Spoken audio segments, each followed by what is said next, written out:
On today's chest workout, I'm going to be focusing a lot on my upper portion of the chest. Many of these exercises that you're going to see today are all to perform one job, and that's to put a lot of the stress on the upper region of the chest. So you're not going to see as much of the typical bench presses, cable or dumbbell flies. This is more about variation and principles, training sets within those exercises. The first exercise here, upper chest, but instead of sat down onto that incline bench, I'm actually stood up and I have the bench raised up at a higher incline than I would normally. The purpose of this is using a narrower grip as opposed to a standard overhand grip. A lot more of the tension, I feel, is on the upper region of the chest. This is very different than if I'm performing an incline or a flat bench and I've got the weight more evenly dispersed across the full width of my pectorals. The purpose of this, like I said, is to focus more on the upper region of the chest, having to manage more of that work. So there's more stress being placed on the upper pectorals. Yes, there is a lot of the anterior delt coming in, but that's part of sort of that chest shoulder complex. So I'm okay working the front deltoid as long as I'm getting a lot of that tension and a great pump in my upper chest. You saw also on here, progressively taking the weights up on each set, 10, 15, 20% at most. And then I'm using a drop set for that final working set. 5 or 6 heavy reps. I'm taking a good portion of that weight off, dropping it down by about 30%, and then just doing as much as I've got left with that focus of contracting and squeezing the chest at the top. Give this a try. Now let's move on, have a look at exercise number 2. Nothing new here as far as an incline dumbbell press, but you'll notice that I'm starting on a pretty steep incline, fairly heavy weight. It's pushing me towards failure along that 7th or 8th rep. And then each set, and I'm having about 30, 40 seconds rest in between, I'm gonna drop the bench down, just one click. So there's about 5 sets here from that incline all the way down to near flat. I'm gonna stick with the same weight. So what I'm doing here is working the chest through a much larger range of motion than I would if I'm stuck on a set incline and either sticking with the same weight or progressively taking the weight up. You'll see on this one, I'm using the same weight all of the time until that final drop set. So really I'm allowing fatigue to catch me. I'm not trying to increase the weight because it starts off really tricky up at the top, and as I lower that bench down to more of a horizontal plane, it becomes easier, but I'm also more fatigued. So it's kind of finding that balance point between it. My chest is feeling really pumped. I've worked it from an incline all the way down towards a flat. Full range of motion, bringing that dumbbell all the way down towards my chest. So a really great stretch here. And then as I extend my arm back up, I'm consciously squeezing and engaging my chest up at the top. That final drop set, I reach my failure. I'm gonna drop the bench down to an absolute flat and then just rep out with a 50-pound dumbbell going down from a 75-pound dumbbell. So chest has been worked through a lot of different angles now, a lot of different ranges. It's feeling good now. I'm gonna move on, focus on some isolation exercises before I start to incorporate in some flies from various angles and different weights and methods. So let's go check it out.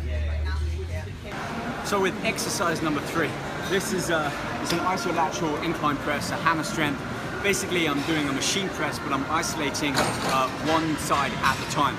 The benefit of this, I find, is that by positioning my body slightly inwards to that arm, I'm able to really feel the upper region of the chest have a much deeper contractile tension as I extend up.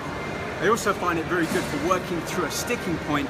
If, like me, you've ever done a bench press or a dumbbell press, and you find that as you start to extend through and flex the elbow, you get that sticking point where you often need a helping hand to push you past.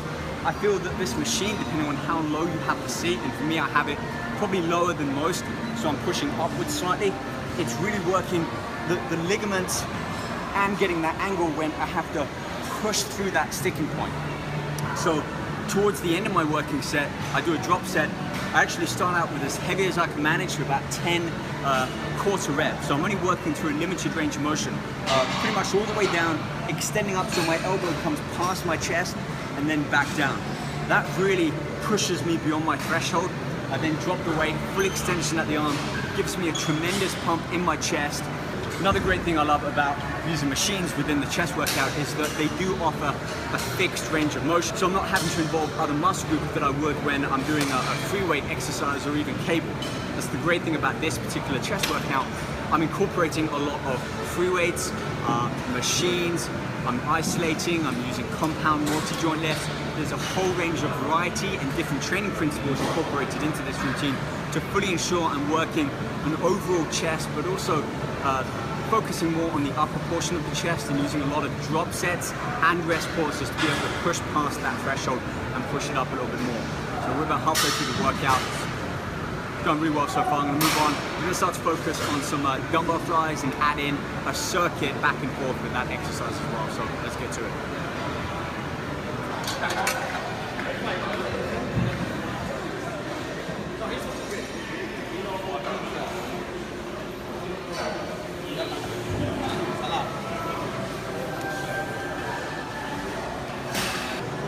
So now with 3 presses out the way, I've got a lot of blood pulled into my chest.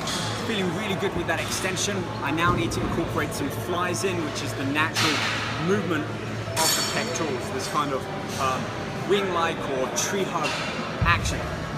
My focus here is to really focus on the outer portion of the chest, which is when the chest is opened out to its fullest. So instead of just doing straight sets of open and close, I'm actually going to first on that lower quarter movement, opening the weight all the way out and going fairly heavy on here. Actually heavy enough that I can't fully close my arms up. So I'm opening within that first third of the movement, pulsing if you like, but I'm controlling each rep.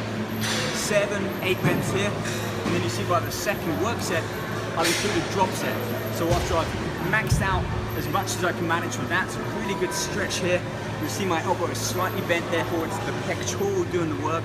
If I lengthen out my arm, my tricep becomes activated and it's going to take some tension away from the chest. So it's important if your focus is on that outer region to always keep a slight bend in the elbow and not fully extend the arm. So the first working set, I'm only working that lower third of the movement as heavy as I can. The second working set, I'm going to do the same but add a drop set in, lower the weight down and then fully close up my arms, get that nice full range of motion, including stretch, and that peak contraction up at the top, which I'm not getting on the first work set. And for the third work set, I'll include a tricep or an additional drop set, where I'll also increase the angle of the bench, which works my chest through a larger range of motion, different angles than just by sticking with the flat bench. So 2 more exercises left. I'm going to superset these. We're going to do some parallel bar dips and tie them in with some cable flies.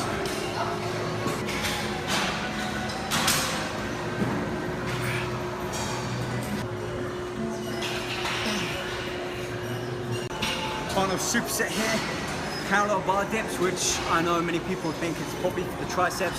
It is, or it can be, a great tricep exercise. However, by tilting forwards at the waist, you put a lot of that emphasis on the lower region of the chest. So you're kind of projecting your chest down, and then as you push back up, you're actively squeezing your chest together. It's technically more of a chest exercise than a tricep exercise. So I'm supersetting the parallel bar dips, sometimes adding a weight, whether it's a dip belt or, as you see with the dumbbell, in between my legs. This makes it easy to include a drop set within that exercise. I simply just remove that weight or let it fall down and then carry on with my body weight acting as the resistant.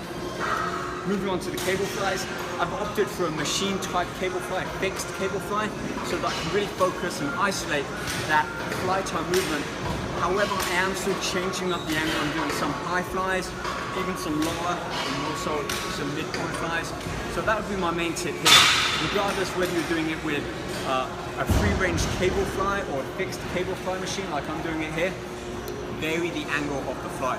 Don't just stick always with this one. Angle it upwards, take it down. If the cable machine has movable arms, then you can also bend forward and bring the hands underneath the chest. Another great exercise there.